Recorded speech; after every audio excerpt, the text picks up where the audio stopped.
Ave nossa consa de Ave Caba para quieto na importância do dia de domingo, 3 de dezembro, que é dia que nós para quieto na nos rendenan que tem uma limitação. Rendenan com limitação, nós temos bolsonaro nos rendenan especial, nós estima bolso mais hobby mês. E bolsonaro traz hobby alegria dentro da família na cerca de bolso. E ojalá que dia maneira aqui nós por logra para mais gente mira tua habilidade nan especial que você não tem.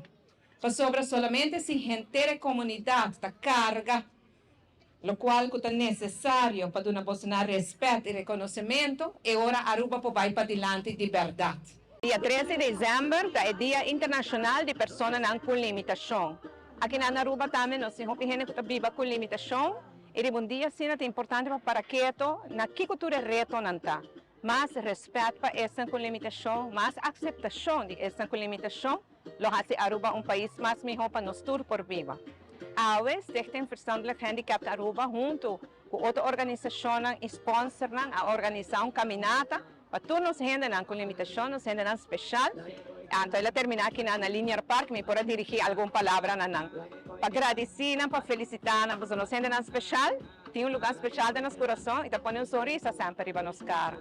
Para agradecer essa que trabalha com pessoas com limitação, para amor e dedicação de trabalho aqui, que Deus guia para conseguir trabalho aqui, para maior e familiar de pessoas com limitação, para sacrificar hobby para bem-estar da família, para Deus bendicionar também para prosseguir com isso aqui. Lá nós como Aruba abrimos coração mais aceitação, mais respeito para essa com limitação, assim não também forma parte da sociedade e comunidade de Aruba. Uma comunidade mais inclusiva, caminha com não desigualdade entre os com limitação e os sem limitação. Esse é o também desejo. No dia de hoje, nós para que também o reto na que a pessoa de handicap de Aruba está enfrentando, reto financeiro e nós trabalhando com turnos, poder e possibilidade para solucionar isso aqui na passina. Não necessita nenhum classe, não necessita nenhuma escola, não necessita nenhum grupo, mas por seguir dando atenção e cuidado na nossa gente especial. Para bem, dia aqui Aruba vai abrir nosso coração para nos gente com limitação.